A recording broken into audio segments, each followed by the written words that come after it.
ദൃഷ്ടിദോഷം അഥവാ കണ്ണേറ് ദോഷം മാറാൻ ഇതിലും നല്ല മാർഗങ്ങൾ വേറെയില്ല എന്ന് തന്നെ പറയാം. ദൃഷ്ടിദോഷം മാറുന്നതിനുള്ള കുറച്ച് പരിഹാര മാർഗങ്ങളെക്കുറിച്ചാണ് ഇന്നത്തെ വീഡിയോ. ഒരുവൻ്റെ നോട്ടത്തിലൂടെ മറ്റൊരാൾക്ക് ദോഷം വരും എന്ന വിശ്വാസമാണ് ദൃഷ്ടിദോഷം അഥവാ കണ്ണേറ് ദോഷം. പെട്ടെന്ന് ഒരു കാരണവുമില്ലാതെ വല്ലാത്ത തളർച്ചയോ അല്ലെങ്കിൽ ചെയ്യുന്ന കാര്യങ്ങളിലൊക്കെ തടസ്സങ്ങളോ ബുദ്ധിമുട്ടുകളൊക്കെ ദൃഷ്ടിദോഷം മൂലം ഉണ്ടാകാവുന്നതാണ്. മനുഷ്യർക്ക് മാത്രമല്ല, മൃഗങ്ങൾക്കും വൃക്ഷങ്ങൾക്കും ദൃഷ്ടിദോഷം ബാധിക്കാം.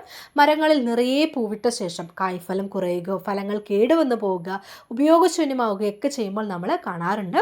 മറ്റുള്ളവരുടെ ദൃഷ്ടിദോഷം അല്ലെങ്കിൽ അവരുടെ ആ കണ്ണീർ കൊണ്ടാണ് ഇങ്ങനെ പറ്റിയതെന്ന് വീട്ടിലുള്ളവർ പറയുന്നതായിട്ട് നമ്മൾ കേട്ടിട്ടുണ്ടാകാം. അത്തരം ദൃഷ്ടിദോഷങ്ങൾ മാറുന്നതിനുള്ള ചില മാർഗങ്ങളെക്കുറിച്ചാണ് പറയുന്നത്. അതിൽ ആദ്യത്തേത് ശ്രീരാമ മൂലമന്ത്ര ജപത്തെക്കുറിച്ചാണ്. ദൃഷ്ടിദോഷം മൂലമുള്ള ദൗർഭാഗ്യങ്ങളെല്ലാം അകറ്റി ശാന്തിയും ഐശ്വര്യവും നൽകുന്നതിനും ശ്രീരാമ മൂലമന്ത്ര ജപം ജപിക്കുന്നത് വളരെ നല്ലതാണ്. മന്ത്രം ഇതാണ്: ഓം രാം രാമായ നമ എന്നതാണ് ശ്രീരാമൻ്റെ മൂലമന്ത്രം.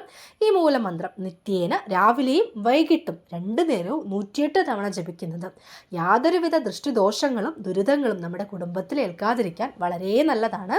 മത്സ്യമാംസാദികൾ ത്യജിച്ച് വ്രതചര്യയോടുകൂടി 21 ദിവസം 2 നേരവും ഈ മന്ത്രം 108 തവണ ജപിക്കുന്നത് ദൃഷ്ടിദോഷങ്ങൾ ബാധിച്ചിട്ടുണ്ടെങ്കിൽ അതെല്ലാം മാറുന്നതിന് ഉത്തമ പരിഹാരമാണ്.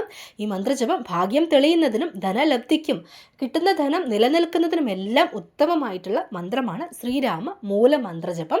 അടുത്തതായി പറയുന്നത്, ദൃഷ്ടിദോഷം ബാധിച്ചാൽ ജപിക്കാവുന്നതാണ് ഭദ്രകാളി മന്ത്രം. രാവിലെയും വൈകിട്ടും 84 തവണ വീതം പതിവായി ഭദ്രകാളി മന്ത്രം ജപിക്കുന്നത് കൺദോഷങ്ങൾ ബാധിക്കാതിരിക്കാൻ, ദൃഷ്ടിദോഷങ്ങൾ ബാധിക്കാതിരിക്കാൻ സഹായിക്കും. മന്ത്രം ഇതാണ്: ഓം ഹ്രീം ഭദ്രകാളിയേ നമ. ഭദ്രകാളി സ്തുതി, ദേവീ മഹാത്മ്യത്തിലുള്ള ഭദ്രകാളി സ്തുതി കണ്ണീർ, വിദ്വേഷം, ശത്രുദോഷം എന്നിവ മാറി മനസ്സിന് ധൈര്യം ലഭിക്കുന്നതിന് ജപിക്കാവുന്ന ഒരു സ്തുതിയാണ്. മന്ത്രം ഇതാണ്: കാളീ കാളീ മഹാകാളി ഭദ്രകാളി നമോസ്തുതേ കുലം ച കുലധർമ്മം ച മാം ച പാലയ പാലയ.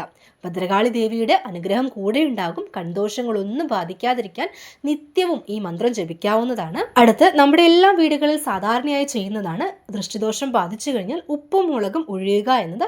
ആർക്കാണോ ദൃഷ്ടിദോഷം ബാധിച്ചത് അവരെ കിഴക്കോട്ട് അല്ലെങ്കിൽ വടക്കോട്ട് ദർശനമാക്കി നിർത്തിക്കൊണ്ട് അല്പം ഉപ്പ്, കടുക്, വറ്റൽമുളക് എന്നിവ കയ്യിലെടുത്ത് ഒന്നും ഉരിയാടാതെ ഓം നമഃശിവായ മനസ്സിൽ ജപിച്ചുകൊണ്ട് 3 തവണ അവരെ ഒഴിയുക. അതിനുശേഷം ഈ വസ്തുക്കൾ അടുപ്പിൽ തീയിലിടുക. അപ്പോൾ മുളക് കത്തുമ്പോൾ വരുന്ന രൂക്ഷമായ മണം ആ ദൃഷ്ടിദോഷം മാറാൻ സഹായിക്കുമെന്നാണ് നമ്മുടെ വിശ്വാസം എന്ന് പറയുന്നത്.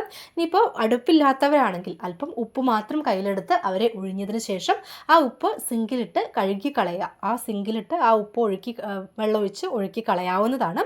ഇനി അതും അല്ലെങ്കിൽ കർപ്പൂരം ഒഴിയാവുന്നതാണ്.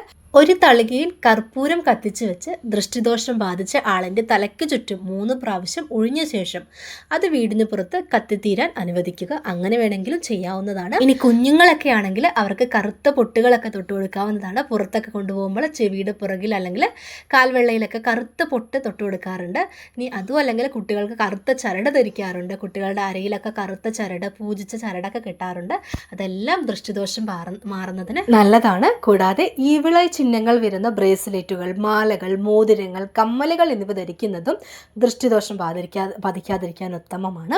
അപ്പോൾ ഇന്നത്തെ വീഡിയോയിൽ ദൃഷ്ടിദോഷം അഥവാ കണ്ണേറ് ദോഷം ബാധിക്കാതിരിക്കാൻ ചെയ്യാവുന്ന ചില പൊടിക്കൈകളെക്കുറിച്ചും ജപിക്കാവുന്ന കുറച്ച് മന്ത്രങ്ങളെക്കുറിച്ചുമൊക്കെയാണ് പറഞ്ഞത്. അപ്പോൾ നമ്മുടെ വീഡിയോ ഉപകാരപ്പെട്ടു എന്ന് തോന്നുകയാണെങ്കിൽ ചാനലൊന്ന് സബ്സ്ക്രൈബ് ചെയ്ത് സപ്പോർട്ട് ചെയ്യാനും അതുപോലെ ലൈക്ക് ചെയ്യാനും ഷെയർ ചെയ്യാനും ഒന്നും മറക്കരുത്.